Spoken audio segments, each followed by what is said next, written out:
Today I wanted to show you what a prolonged activation state can look like during an ordinary day. Because sometimes when we explain it as a theory, it can sound quite abstract. We can talk about the hypothalamus, we can talk about the nervous system, the immune system, the endocrine system. We can talk about symptoms, fatigue, pain, anxiety, brain fog, sleep disruption. But the real question is, what does this actually look like in a human life? So let's walk through a very ordinary day. Not a dramatic day, not a traumatic day, not a crisis. Just a normal day in which the body keeps producing signals, and those signals keep being missed, suppressed, explained away, or just pushed through, basically. And this is really important because many people in a prolonged activation state are not doing something obviously wrong. They're normally kind people, capable people, responsible people, people who've learned to keep going, people who've learned to override themselves. So let's begin this ordinary day. You wake up in the morning and you already feel tired. Now the mind says, "Oh, I must not have slept well." And that can be true. But there may be another layer. What if your body has not really been at rest through the night? What if activation has continued in the background? What if the tiredness you wake with is not simply a lack of energy, but the result of energy already being used up by a body that has remained switched on? So before the day has even started, you're already trying to catch up. You get out of bed. You notice heaviness, maybe brain fog, maybe a sense of dread, maybe a strange internal pressure before anything has even happened. And often the first response is to analyse it. Why do I feel like this? What did I do yesterday? Was it the food? Was it too much activity? Have I gone backwards? But the body might just be saying something much simpler. There is something here that needs your attention. Then the morning begins. Perhaps someone in the house leaves a mess or asks something of you before you're ready, or speaks in a tone that just gets you. And something in your body reacts. A tightening, a heat, a sinking feeling, a sharpness, a pressure in the chest or stomach.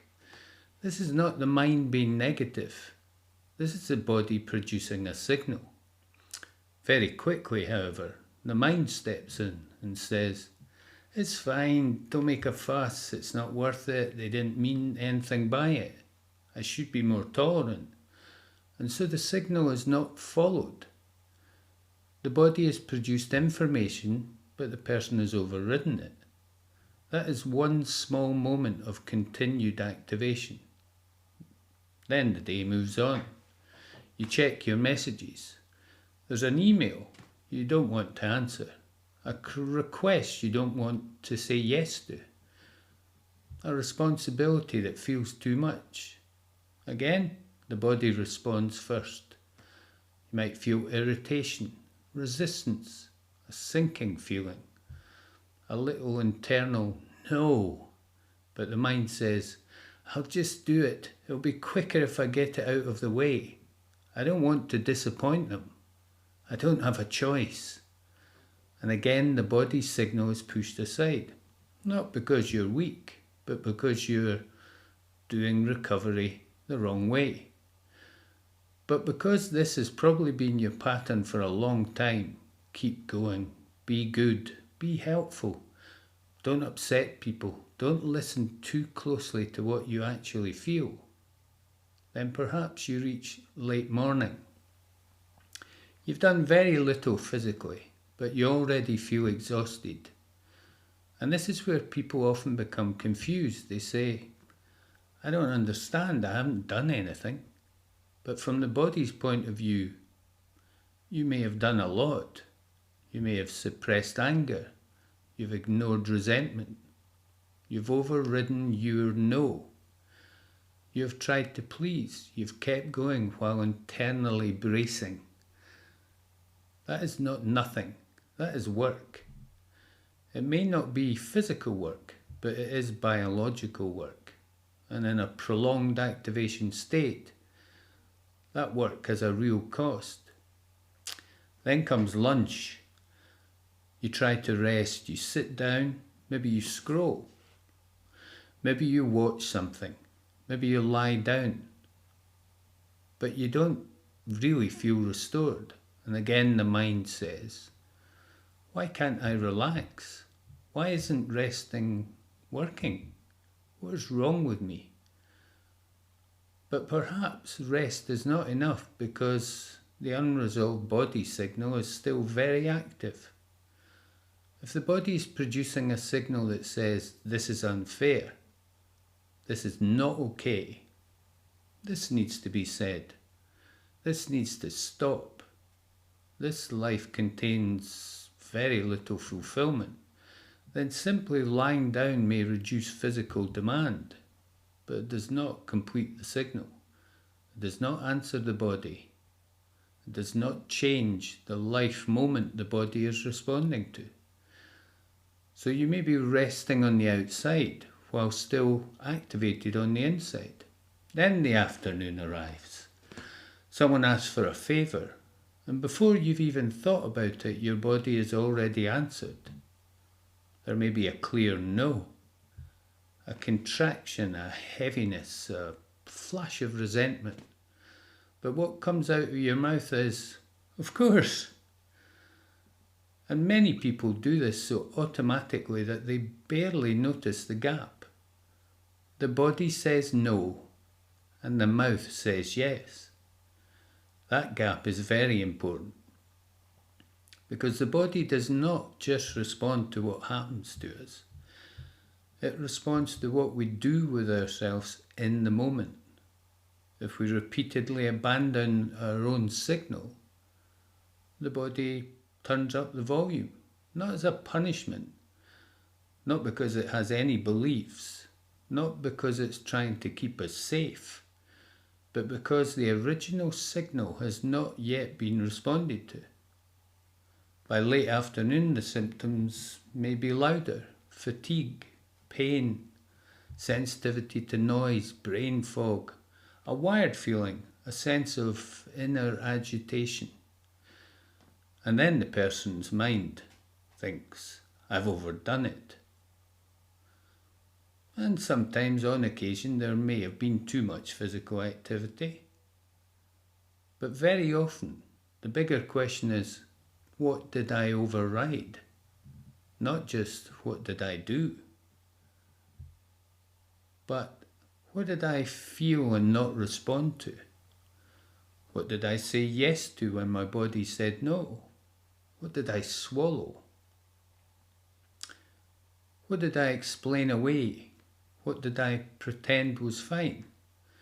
This is where the practical work begins, not by blaming yourself, but by becoming curious. Then evening comes. You finally stop. The house is quieter. The demands reduce. You sit down and you can't switch off. This is one of the most frustrating things for people. They say, I've finally got time to rest, but my body won't let me. But the body is not being difficult. It's simply still carrying the unfinished signals from the day. The boundary that was not set, the honest words that were not spoken. the fulfilment that was postponed once again, the grief that was not allowed to complete, the anger that was made polite. So the day ends, but the activation does not. And then sleep may be light, broken, restless or unrefreshing. And the next morning the person wakes up tired again. This is why we need to understand pass in real life, because it is not always caused by one big thing. It is maintained by many small moments where the body produces a clear signal and the person has learned not to follow it. So what do we do with this? The first step is not to fix everything. The first step is really to notice, to begin asking gently and honestly, what did my body say before my mind explained it? Where did I feel a no? Where did I say yes too quickly? Where did I push through?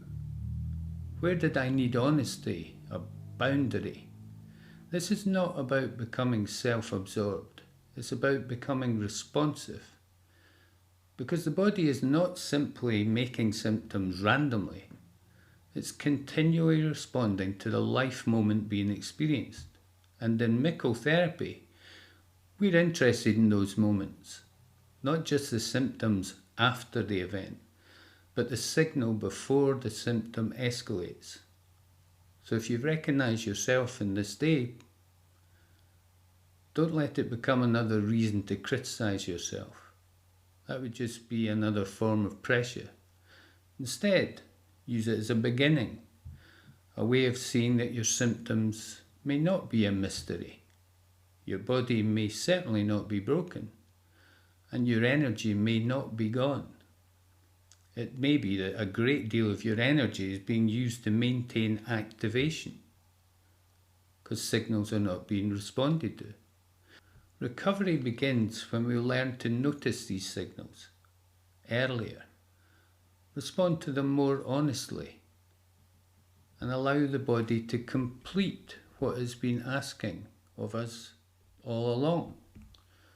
So today, just begin with one moment, one small moment where your body reacts. And before you explain it away, pause. Ask yourself, what is my body actually showing me here? And then see if there is one honest, simple action that follows.